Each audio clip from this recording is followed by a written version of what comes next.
అందరికీ నమస్కారం. ఈరోజు మనము NRI Vasavi association 7th global కన్వెన్షన్‌లో ఉన్నాము. అలాగే ఇక్కడికి విచ్చేశారు ఖమ్మం బీజేపీ లీడర్ దేవకి వాసుదేవరావు గారు. మరి వారిని అడిగి అసలు ఇక్కడ కన్వెన్షన్‌లో ఎలా జరుగుతోంది? అలాగే ఖమ్మంలో పాలిటిక్స్ అలాగే అక్కడ ఛాలెంజెస్ ఎలా ఉన్నాయి?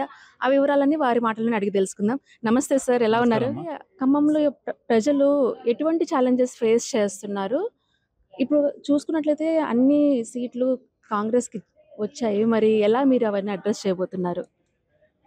ముందుగా యోయో టీవీ ప్రేక్షకులకి నమస్కారాలు తెలియజేస్తూ ఎన్ఆర్ఐ వాస్ అసోసియేషన్ 7వ గ్లోబల్ కన్వెన్షన్కి మమ్మల్ని అతిథిగా పిలిచినందుకు ముందు ఎన్ఆర్ఐ టీం అందరికి కూడా ధన్యవాదాలు తెలియజేస్తూ అద్భుతంగా గత 3 రోజులుగా, అంటే ఇది 3వ రోజు, ఆ, అమెరికాలో ఉన్న ఆర్యవైశ్యులందరినీ ఒకే తాటి మీదకి, ఒకే వేదిక మీద తీసుకొచ్చిన ఎన్ఆర్ఐవిఏ లీడర్షిప్ టీం అందరు కూడా మరొకసారి నమస్కారాలు తెలియజేస్తూ, ఖమ్మం విషయానికి వస్తే ఎన్నడూ కనివిని ఎరుగని విధంగా ఉమ్మడి ఖమ్మం జిల్లాలో 8 సీట్లు కాంగ్రెస్కి ఇవ్వడం జరిగింది.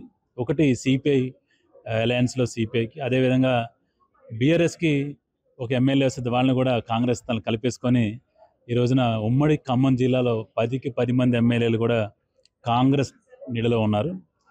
మరి ఖమ్మం జిల్లాలో ఉన్న 5 ఎమ్మెల్యేల్లో 3 ఈరోజు మంత్రులుగా ఉన్నారు. ఎప్పుడు కూడా ఏ జిల్లాకు కూడా దక్కని గౌరవం ఖమ్మం జిల్లా దక్కింది, చాలా సంతోషం. కానీ 3 మంత్రులు కూడా 3 దారులుగా, 3 వేరు రహదారులుగా పనిచేయడం బాధాకరం. ఒక విధంగా చూస్తే ఆదిలాబాద్ జిల్లా తర్వాత ఖమ్మం జిల్లా అనేది వెనకబడిన జిల్లా. మరి అప్పుడెప్పుడో జలగం వెంగళరావు చేసిన అభివృద్ధి తప్పితే ఇక ఆ తర్వాత మా జిల్లాలో జరిగిన అభివృద్ధి అంటే ఏం లేదు. పరిశ్రమలు కూడా వచ్చింది ఏమి లేదు. కొత్తగూడెం, పాల్వంచలో అయితే కోల్ బేస్డ్, లేకపోతే ఐటీసీ పేపర్ మిల్లు, ఈ తప్పితే కొత్తగా వచ్చింది ఏమి లేదు. అయితే ప్రజలందరూ కూడా ఈరోజు అంత విజయాన్ని కట్టబెట్టిన తర్వాత ఇక్కడ ఎంప్లాయ్మెంట్ ఆపర్చునిటీస్, యూత్కి ఏదైనా ఎంప్లాయ్మెంట్ చాలా పెరుగుతాయని చూస్తున్నారు. ఆ దిశగా ఇప్పటికి కూడా దాదాపు సంవత్సరం అవుతున్నా, అంటే 9 నెలలు అవుతున్నా, ఇంకా ఎటువంటి స్టెప్స్ పడిన దాఖలాలు లేవు.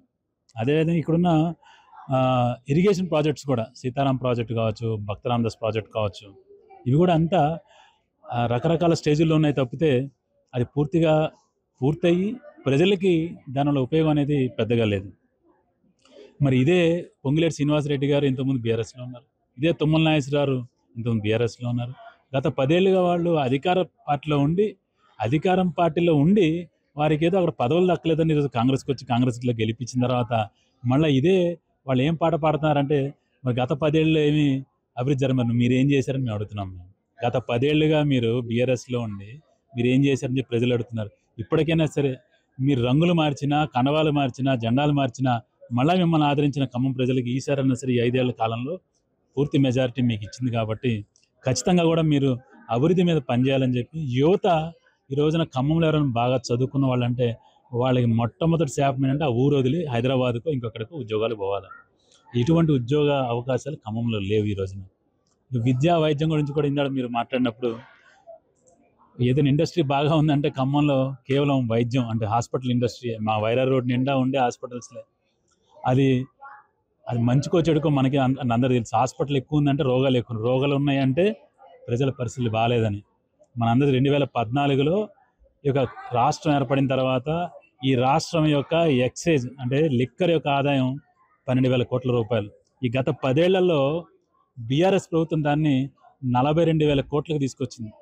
అంటే దాదాపు 30,000 కోట్ల రూపాయలు కేవలం ప్రజల్ని తాగిచ్చి వారి ఆరోగ్యాన్ని నాశనం చేసి ఈ రోజున ఈ రాష్ట్రం యొక్క ఖజానా నింపుకొని తద్వారా ఈ సంక్షేమ పథకాలన్నీ కూడా ఈరోజు జరుగుతున్నాయి. అంటే కేవలం మంది మీద వచ్చినాయి. ఇప్పుడు మన రైతు రుణమాఫీ చేస్తా అన్నారు ఎవరు, మన రేవంత్ రెడ్డి గారు ఆగస్టు 15లో. భారతీయ జనతా పార్టీ ఎప్పుడైనా దేవుడి పేరు తీస్తే మత పార్టీ అని, మత్తత్వ పార్టీ అని. కానీ ఆయన ఏం చేసిండు, 100 రోజుల్లో నేను రుణమాఫీ చేస్తానని రుణమాఫీ చేయలేక దేశం అంటే ఈ విశ్వంలో ఉన్న ప్రతి దేవుడి యొక్క పేరు తీసుకొని మన ఓట్లు పెట్టిండు. అదే భారతీయ జనతా పార్టీ దేవుడి పేరు తీస్తే మత రాజకీయాలు చేస్తున్నారు. మరి ఆయన చేస్తున్నది ఏంది, మొత్తం ప్రతి దేవుడి మీద ఒట్లేసి రేపు ఆగస్టు 15 లోపు నేను రైతు రుణమాఫీ చేస్తానన్నాడు. కానీ ఏ విధంగా రుణమాఫీ చేస్తాడంటే ఆయన చెప్పింది ఏంటంటే రిజిస్ట్రేషన్లు అలాగే స్టాంప్ డ్యూటీ మీద వచ్చే డబ్బుల్ని మరి ఎక్సైజ్ మీద వచ్చే డబ్బుల్ని కుదవబెట్టి, అంటే మనకి రెంటల్ ఇన్కమ్ని ముందు మనం కుదవబెట్టి మనం ఏదైతే ఏ విధంగా లోన్లు తీసుకుంటారో, దాన్ని ఏదో ఇంగ్లీష్లో ఏదో ఉంది పదం, ఆ విధంగా రాబోయే 15 ఏళ్ళు 20 ఏళ్ళ వరకు కూడా ఈ ఆదాయాన్ని దానికి తనఖా పెట్టి బ్యాంకుకి 35,000 కోట్ల రూపాయల రుణాల కోసం ప్రయత్నం చేస్తున్నాడు. అంటే నెక్స్ట్ ఒక 20 ఏళ్ళ వరకు, అంటే 35,000 కోట్ల రుణం తీర్చే వరకు తెలంగాణ ప్రజలు తాగుతూనే ఉండాలి. రాగానే ఏం చెప్పిండు, ఆయన బెల్ట్ షాపుల్ని మరి నిర్మూలిస్తా అని చెప్పిండు. ఈ రోజున గుండెమే చేసుకొని ఆయన చెప్పే దేవుళ్ళ పేర్లు చెప్తున్నాడు కదా, ఆ దేవుడి పేర్లు చెప్పి ఎక్కడైనా ఒక్క బెల్ట్ షాప్ ఈ తెలంగాణలో ఒక్క బెల్ట్ షాప్ అయినా ముయించుండో కనుక్కోండి. ఇంకా విపరీతమైన ఒత్తిడి పెరిగింది. ఈరోజు ఎక్సైజ్ ఇన్స్పెక్టర్లు, ఎక్సైజ్ సూపరింటెండెంట్లు, ఎక్సైజ్ స్టాఫ్ అంతా కూడా మీకంటే ఒక మార్కెటింగ్ స్టాఫ్, ఏదో ఒక ఇన్సూరెన్స్ ఏజెంట్లు ఏ విధంగా ఉన్నారో అంతకంటే ఘోరంగా వాళ్ళ పరిస్థితి. 20వ తారీఖు వచ్చిందంటే ఎక్సైజ్ ఆఫీసర్లకు వణుకు పుడుతుంది. టార్గెట్లు కాకపోతే వాళ్ళకుండా ఒత్తిడి మామూలుగా ఉండదు. ఇక వాళ్ళు బెల్ట్ షాపులు ఏం నిరోధిస్తారు? వాళ్ళు ఆడ డీడీ ఇస్తేనే సేల్స్ అయితేనే టార్గెట్ అవుతుంది. కాబట్టి ఇక అంటే కళ్ళుండి కబోదు టైపులో మీరు బెల్ట్ షాపులు కాదు, మీరు ఎక్కడికైనా వెళ్ళండి తెలంగాణలో, ఎక్కడైనా సరే మద్యం అనేది 24/7 దొరుకుతుంది. ఇక వేరే ఏం దొరికినా దొరకకపోయినా 24 మద్యం దొరుకుతుంది. మరి ఈ విధంగా ఆరోగ్యాన్ని పణంగా పెట్టి అటు ఎటువంటి ఎంప్లాయ్మెంట్ ఆపర్చునిటీస్ లేకుండా, మరి విద్య విషయానికి వస్తే ఒక్కటి కూడా ఇక్కడ చాలామంది ఖమ్మం తెచ్చున్నారు. ఒక్కటంటే ఒక్కటి ఒక మంచి, అంటే రాష్ట్ర స్థాయి విద్యా సంస్థ కానీ లేదా దేశ స్థాయి అంటే నేషనల్ లెవెల్లో స్టేట్ లెవెల్లో ఒక్కటంటే ఒక్క విద్యా సంస్థ కూడా లేని పరిస్థితి ఖమ్మం.